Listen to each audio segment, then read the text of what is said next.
samahan nyo kami dahil may susunduin tayo ngayon sa Mindoro. Wow! Yes guys, hindi kayo nagkakamali ng rinig at tamang-tama ang pagkakaintindi nyo. Pupunta tayo ngayon ng Mindoro para may sunduin. Pero syempre, hindi ko muna ichichika sa inyo kung sino yan. Huy, for the surprise na, para naman may pa-eme effect tayo dyan. Gusto ko yung mag-iisip kung sino ba yung susunduin namin. Alam nyo, yung hindi kayo makatulog sa gabi kakaisip kasi excited na kayo. Pero huwag kayong mag-alala, pare-parehas tayong excited dito at hindi makatulog sa sobrang excitement natin sa kung sino ba ang susunduin natin. Kaya sit back and relax kasi sa mga susunod na video ko pa ipakikita kung sinong susunduin. Uy, grabe naman. Kaya nga sabi ko sa inyo magkakanda puya tayo pero ganyan talaga guys kasi etong video na to ay pa on the way pa lang at bago pa nga natin siya tuluyang sunduin kailangan muna nating humanap ng tutulugan doon sa Mindoro o di ba pati tutulugan problemado.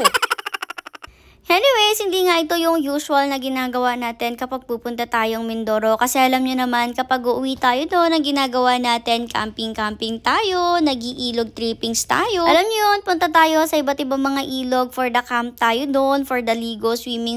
Kumbaga, pag pupunta tayong Mindoro is talagang namamasyal lang tayo. Pero itong pag-uwi natin sa Mindoro na to ay very exciting. Hindi lang tayo basta mamamasyal. Pero syempre, mamamasyal pa rin. Hindi pwedeng hindi. Sayang ang pagtawid ng dagat. Pero kumbaga, ang main reason kung bakit tayo pupunta ay meron nga tayong susunduin at feel ko alam nyo na yan, nasa isip nyo na yan at hindi lang kayo makapaniwalo or medyo nagde-debate pa yung isip nyo kung talaga bang susunduin at nagtaka ka kayo bakit susunduin natin siya. Kung ano man yung nasa isip nyo ay comment nyo na sa baba kung sino sa tingin nyo yung susunduin natin for today at nako kung tama kayo, ay grabe super exciting. Anyways, eto na nga for the pasok na tayo ng barko nung time na to. Bali parang nag-wait nga lang tayo ng around 30 minutes tapos after nyan pinapasok na rin tayo dito sa loob ng barko. Kung hindi ako nagkakamali, kung natama yung pagkakaalala ko ay Santa Margarita yung pangalan ng barkong sinakyan natin. Correct me if I'm wrong. Siyempre, as per usual, Montenegro Lines ang ating sinakyan. At heto nga, kapag magpapark ka mga sasakyan, palaging andyan yung mga seaman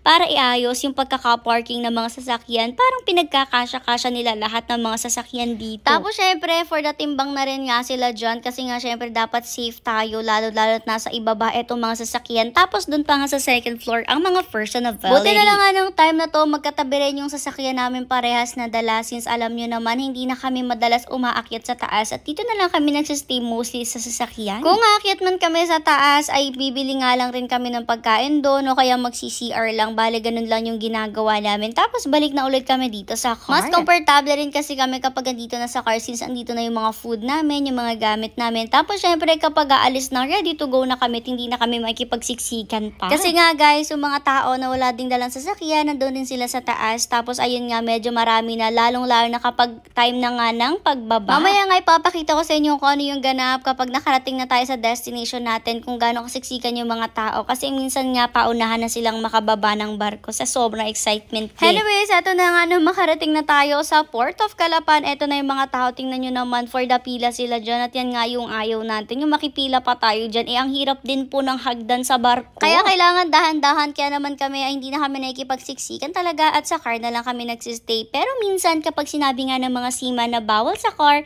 syempre tataas rin naman tayo since minsan talaga may bawal. Anyways, ito na nga nakarating na tayo sa Port of Calapan, for the go na tayo. Pero gaya nga ng sabi ko sa inyo, hindi pa natin susundin siya agad ngayong araw. Hapon na nga kami nakarating dito sa Mindoro at ang gagawin nga namin, magka-camp na ka lang kami for the night. Tapos kinabukasan saka natin susunduin kung sino man yung ating pupuntahan at susunduin dito, tapos diretso uwi na rin. Tutulog lang nga muna tayo dito, tapos kinabukasan uwi na rin. Ganun lang tayo kabilis. Sabi ko nga sa inyo, may susunduin lang tayo. Hindi talaga tayo magagala dito. Anyways guys, huwag nyo kalimutan na i-comment sa baba, sa comment section, kung sino sa tingin yung susunduin natin dito sa Mindoro. At kapag tama kayo, shout out kayo sa next video natin. Sa video kung saan ipapakita ko na sa inyo kung sino yung susunduin natin. Pero bago yan, syempre may video pa tayo ng pagka-camp natin doon. Abangan nyo lang din yan guys sa susunod na video. Anyways, may mga kamag-anak naman kami dito sa Mindoro, pero this time pinili namin na mag-camp na lang kaysa makitulog. Kasi syempre, minsan nakakahiya na rin, nakikitulog na tayo at nakikikain. At isa pa, mas na-enjoy rin talaga natin yung pagka-camp ng ganito. Lalo't dala din naman natin lahat ng mga gamit natin for camping. Kaya naman nung makarating kami dito, may nakaabang na rin nga kami ng mga kamag-anak nakasama sa camp namin. Tapos eto nga, dinaanan lang namin sila at diretso na kami kung saan kami magka-camp. Dumaan nga lang rin kami sa food, bumili si ng mother ng mga seafood na lulutuin doon para nga syempre may lalafangin tayo doon for the night at kinabukasan ng umaga. After noon for the go na nga tayo, heto yung dinaanan namin at Diyos ko, worth it yung aming pupuntahan. Abangan nyo na lang yan sa susunod na video. O diba may pabitin.